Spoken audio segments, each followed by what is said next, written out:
Hello and welcome to the podcast today. I have just come back from the night shift. It's Wednesday now. I came back Monday, so I'm like recovering. And I feel like every week of shifts I have, it's like the universe sent me, this is the learning of this week. And last week it was about boundaries. And this time is about when we make mistakes or we fail or something doesn't go quite to plan and how we deal with it.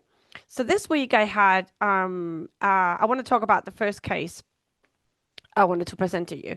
So we had a dog come in and I didn't admit it. Another vet admitted it during the like late evening before my night shift starts that apparently had gotten into the neighbor's bin and eaten a lot of cannabis. They were making edibles and the leftovers were put into the bin.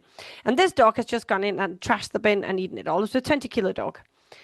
So they come in, and the vet before me gave it apomorphine, made it sick, and then gave it an antiemetic, and then the dog just collapsed. And in no time went from sort of normal to comatose.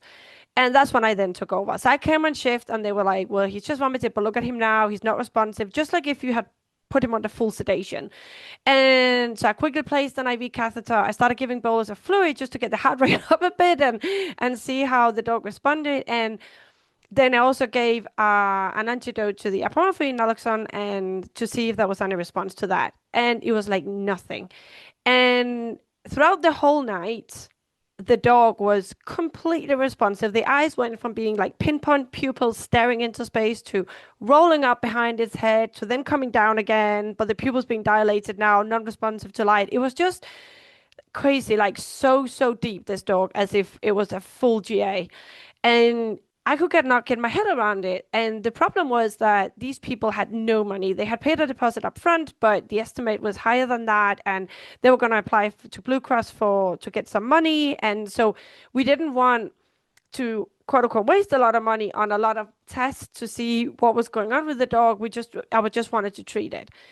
But I could not get my head around like how much cannabis would this dog have had to eat to become comatose? I mean, I have never seen it. I have seen a lot of dogs that were high on weed, and they are drunk, they are peeing, their pupils are dilated, they are just like, all over the place.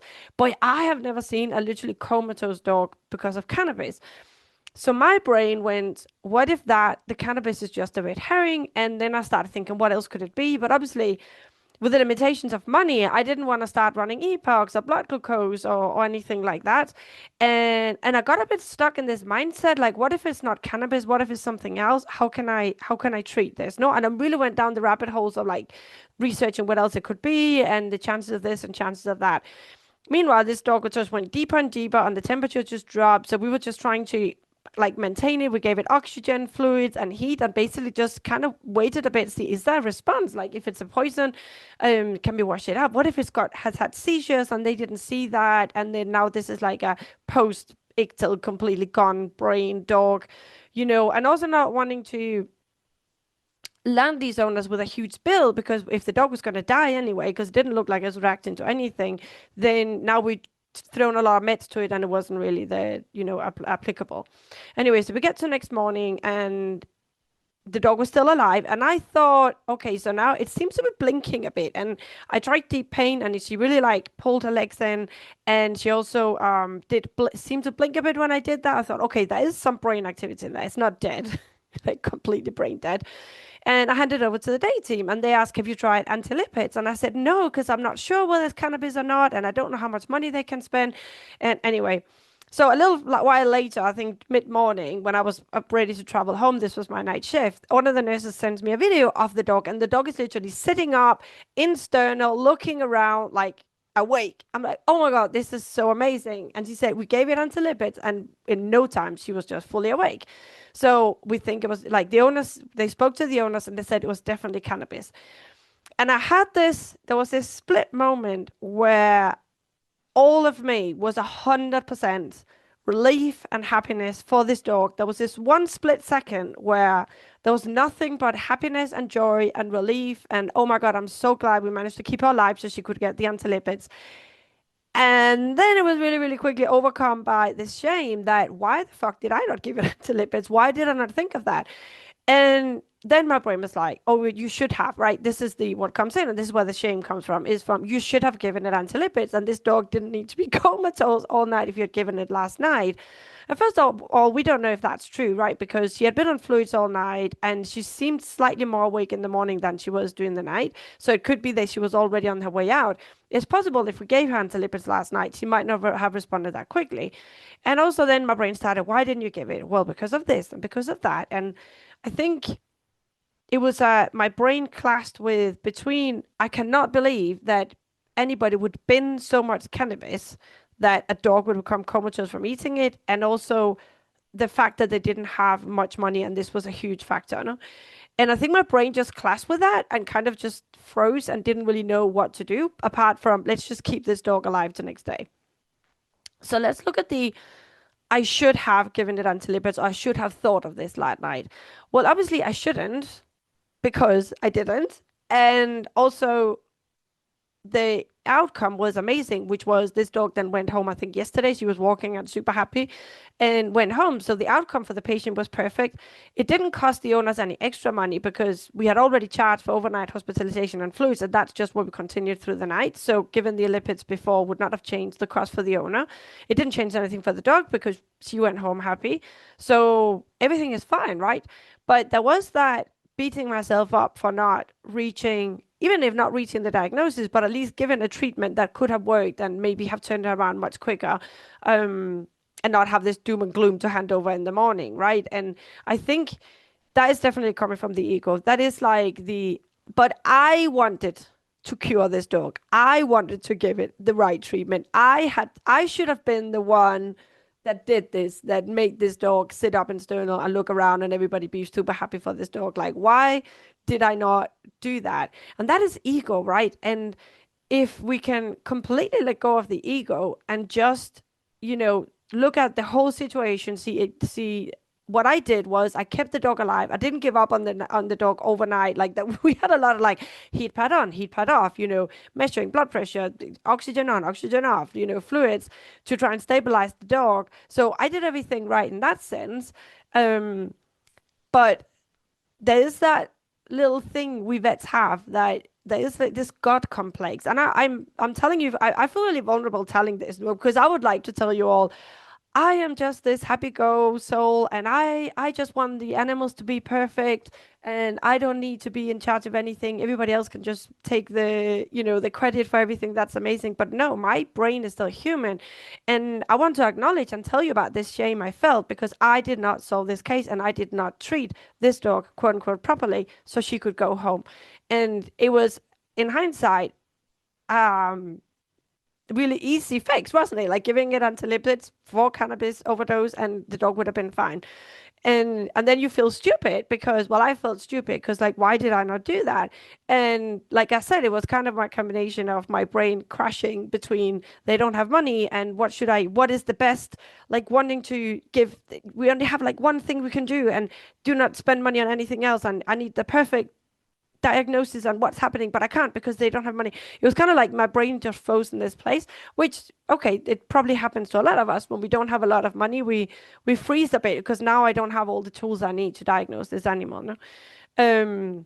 But it was just a real revelation to me how I could go from being so happy from this dog. I was so relieved and really, really joyful because I knew that everybody were invested in this dog and everybody felt sorry for the owners because they didn't have a lot of money. And now these stupid neighbors threw a lot of cannabis, edible stuff in their bin for no reason. No? And then this happens to the dog. And there was this joy, and then straight away this like wave of shame hit me, and I felt really bad, and I felt like super resistant. I had a knot in my stomach, and I'm like, oh my God, I'm so stupid. Why didn't I do it? And I'm telling you this also to let you know that when this happens, you need to recognize it really quickly and see what's going on. Because otherwise, you just spin out, I'm a terrible vet. I should have done this. I should have done the other. I can never diagnose anything. Let's find all the evidence of how all the other times we've failed to diagnose and treat something. And it can just take you to a really bad place, which is not necessary because, especially in this case, the dog is happy and it didn't cost the owners more money, and everything is fine. But it's that inner ego that, and when I say ego, I don't mean egocentric as in Trump. I mean, excuse me if anybody loves him, but I mean the ego as in I need to protect myself. I need to make sure that I always come out looking as if I'm in control, that I know everything, that I can always give the correct treatment, that I can always diagnose really quickly with or without money available. And it's just this little inner voice that wants to protect us from that shame, from that guilt, from feeling bad because we not didn't do the right thing, quote unquote. And sometimes it just isn't possible because sometimes maybe they wouldn't even have had money for the lipids. I don't know. It was not until my colleague spoke to them in the morning that we knew for sure like how much money they could spend and would spend and what they wanted to do, you know.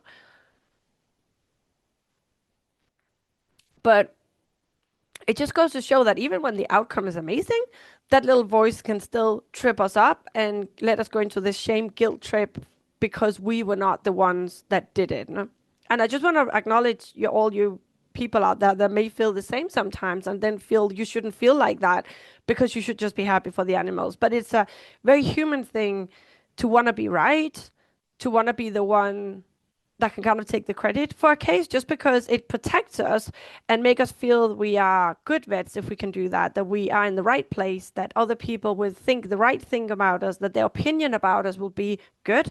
So that's the protection that the ego is searching for. So it's not, when I say ego, I don't mean again like an egocentric maniac, but that the ego has this urge, this need to be validated inside out. So another case we had this week was actually a patient that died at 2 a.m. I wrote a post about it. It was actually a rabbit. I didn't want to say that in the post just in case the owner, for some reason, falls over on social media, but I think I'm free to say it on the podcast because I doubt any rabbit owners will be listening to this. But it was actually a rabbit, and the rabbit seemed to be doing okay. It had been in for like 36 hours, I think, got stasis the usual, but for some reason, everything was fine with the rabbit. The only thing it wasn't doing was eating. It was pooing, it was running around, it was literally jumping in and out of the pen we set up for it. And we were syringe feeding it small amounts. We had overcome the intestinal stasis. There was some impactation that we had managed to move. It was pooing now. Everything was going by the book. And at 1 o'clock, it was sitting up kind of as usual. And at 2, we went to give it the meds again. And at 2, was just dead, lying sideways in his litter tray for no reason. And at that moment, obviously, that's a shock. When you lose an inpatient, no matter what the species is, there's always when you don't expect it. No, like if you have like you had rigidity, you have a really complicated renal case, 14-year-old cat, and you just kind of like, let's see if we can make it live. You know, when you have something that's really critical and you know it's gonna go at some point, you're like, oh, that's a shame it went, you know, which I had another one of this week as well, a really old dog that was on his way out. I warned the owner and she said, well, if it dies in its sleep, it's not, you know, that would actually be a good thing. So that then it dies and you're like, oh, what a shame it died without the owner, but you kind of expect it, no? But this rabbit was just like jumping around literally between 12 and mid and 1, and then at 2 we were just dead. And it's like, what the hell? And then you're shocked, you know, and you're devastated because you're like, but I lost the patient. It was not supposed to happen. It was supposed to live because what, why? There was no signs, right? And then we looking through the hospital sheets. Look, was there any indication? Like what happened here? What did we do wrong? Was there anything we should have changed? And to be honest, that wasn't really, I was just like, I don't know what else we would have done. Um, and then the third wave that then comes, so you have like the devastation of losing the patient that you didn't expect, and oh my God, can't believe I lost the patient. Second is what went wrong? Is anything we did wrong? You know, looking through the notes and just like brainstorming with your nurse. And then the third is like, shit, now I have to tell the owner, right? You are like, I have to tell the owner, and how am I going to tell them? And kind of also anticipating the question they might ask because you want to I at least like always feel like I want to be a bit prepared because I don't want to say something that could be misinterpreted, which when the owner is very emotional and that's obviously you're just telling them this devastating news, your pet died, and they are emotional. And I have found sometimes I've tried to explain myself the best way possible, sometimes giving examples or and then they just latch onto this one phrase and then you just have a whole complaint unraveling from that. And also you like going in your brain through the different questions they might rise, how you want to answer them to make sure you don't say anything that could be misinterpreted when the owners are emotional. No, so these are kind of the 3 steps we go through, and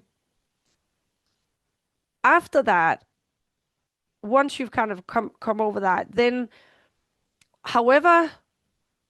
your analysis goes either as in, oh shit, I should have given it such and such, or maybe you gave it too much fluids, or maybe you forgot whatever, or you could also have added in, or you didn't do this test. So let's say you find some responsibility in those notes in hindsight that could maybe have been done different so the patient could have lived, or maybe you don't know. Like either way, there comes a point where your brain is gonna want to possibly place some responsibility and some blame somewhere. And there's a really big difference between placing responsibility or placing blame, because blame is like, it's your fault, you're an idiot, you shouldn't be a vet, you just go and dig a hole for yourself. And responsibility is, okay, I can see how this was a mistake, or I can see how this could have could have been done differently.